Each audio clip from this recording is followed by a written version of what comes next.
Hi everyone, my name is Dr. Gretchen Hawley. I am a physical therapist and a multiple sclerosis certified specialist at The Missing Link. Today we are going to be talking and demonstrating and practicing balance exercises.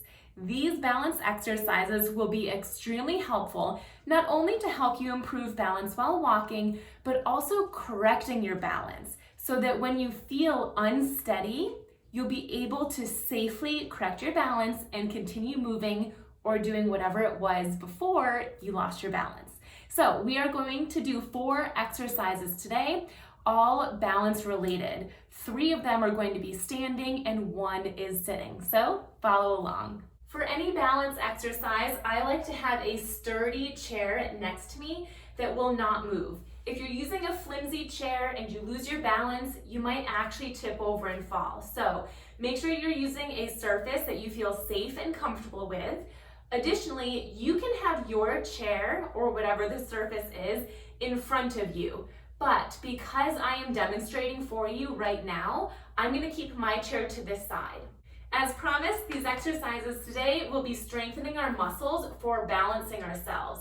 And that also includes the muscles that we need strong to correct our balance when we feel unsteady.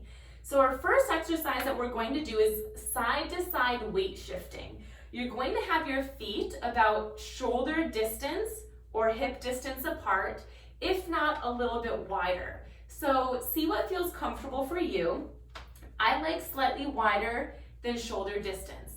Now you can hold on to something for support. Your other hand can also hold on to something or be touching a wall or just up off of any surface at all. And then we're going to tighten our core muscles and shift as much weight as we feel comfortable over to this leg and pause. And then switch and shift the weight over to this side.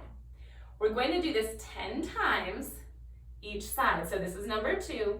And what I want you noticing is that I'm staying the same height throughout these movements.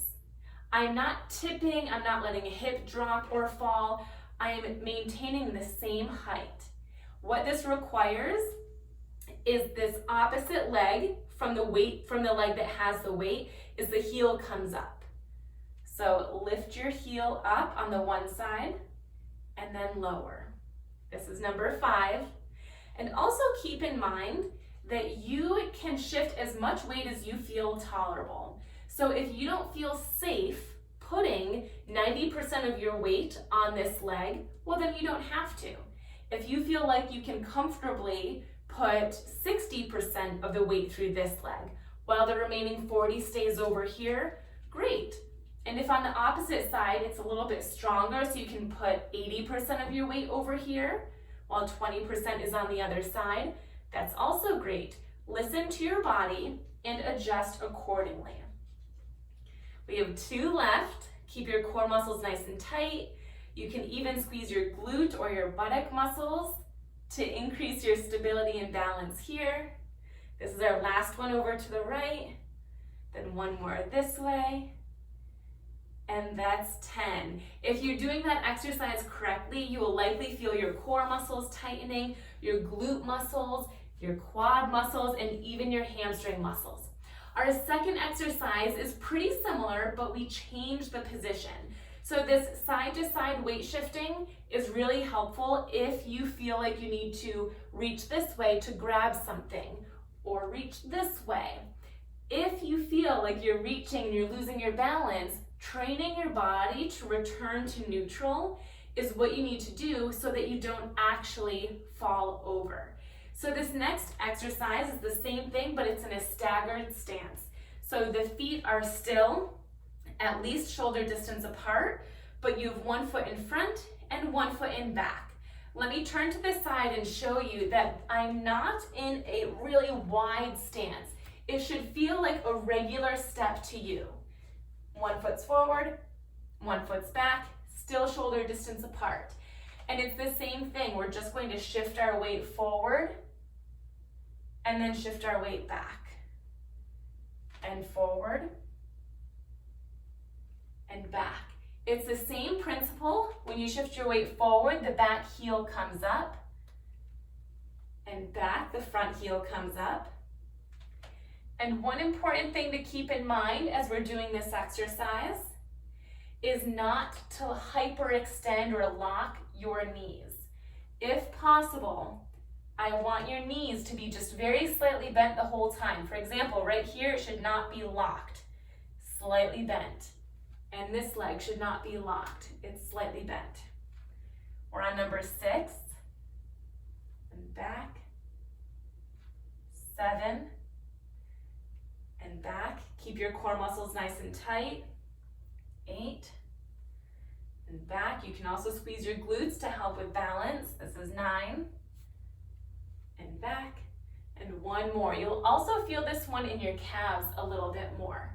So now we'll switch sides, so the opposite leg is in front. So I was just like this. Now I'm gonna switch sides. The principles are the same. We'll shift our weight forward, making sure we're not locking our knees, and then back, and forward, and back. We're going to do this 10 times. You can go at whatever speed is comfortable for you, but you should feel steady. Now, if you don't need to hold on, if it feels too easy when you're holding on, you can hover around the surface instead of actually placing your hands or your fingers down on the surface. On the contrary, if it's too challenging, place more weight through your hands. But no matter what, maintain this good posture. And back, and forward, and back. This is 7. Forward, and back. That's 8. 2 more. 9. And if you're going at a different speed than me, that's okay. But either way, make sure you do 10 or an even amount on both sides. The next exercise we're going to do are side leg kicks. The reason for this is in order to recover from a fall, or if we're reaching outside our base of support and we feel unsteady, in order to recover from that, we need glute strength. So of course we need to be able to weight shift as we just worked on, but we also need glute strength and core strength. So this exercise is for the glutes. I'm going to show you from this side first.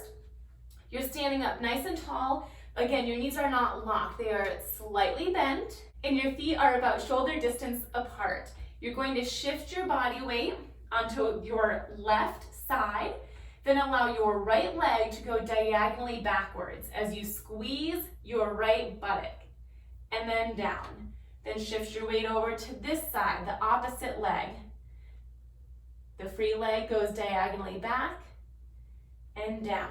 So that was 1 each side. We're going to do 10. Shift your weight, leg goes back, squeeze the butt, down. Shift, squeeze, down. Shift your weight. So this is many exercises in one.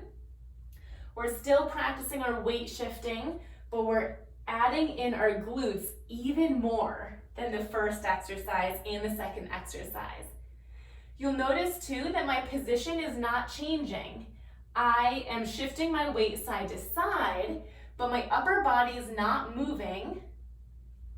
We are just scooting that leg behind us. So what I mean by that is I'm not tipping my upper body or slouching. Everything from here up, aside from moving sideways, stays stationary. And down, switch, kick, hold, and down. We're going on 7. You should really feel your glutes firing here. Shift your weight sideways. The stronger your glutes are, the better balance, the better recovery, and the better strength you'll have while doing anything in a standing position. 2 more. Shift your weight, squeeze, shift, squeeze, and 1 more each side. Shift your weight, squeeze your glutes, and down, then shift, squeeze, and down. Hopefully your glutes are feeling that. Our final exercise is focusing on our core, and I'm going to show you in a seated position. So let's get to it. As I mentioned, we need core strength if we want to recover from unsteadiness. So this is a seated crunch exercise. I actually call this the seated ab lean back. What you're going to do is sit up nice and tall towards the edge of your chair. Your feet are about shoulder distance apart, and you're keeping your core muscles nice and tight the whole time. Your hands can be here, here, or here. This is the hardest, and either of these are going to be the easier option. So if you're sitting up tall, you're tightening your core, and you're hinging backward. Your back stays flat the whole time. I don't want you rounding your back or extending your back. It stays flat, as far back as you can go, pause, and then lift up. So join me now, we'll do 10 of these together. Sit up tall, tighten the core, hinge, pause, and up.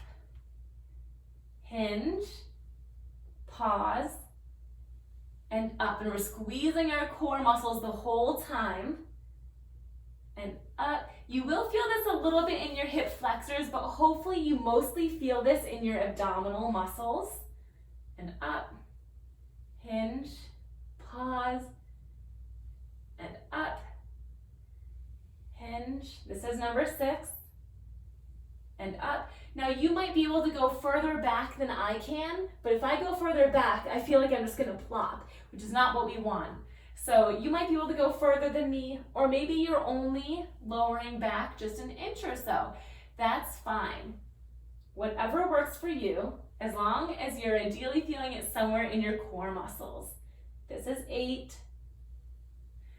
2 more, back and up, and one last one, back and hold, and then pull yourself up. As I mentioned, those are my favorite exercises, not only to work on strengthening the muscles we need for balance, but also for correcting our balance when we feel unsteady. So I hope you enjoyed those exercises. Now there are also a bunch of other strengthening and balance exercises that can help you walk better and safer. All of those are listed in my online MS wellness program, The Missing Link. If you're looking for additional resources, I have a YouTube page, Dr. Gretchen Hawley, as well as a Facebook group. So feel free to check out those if you're looking for extra guidance.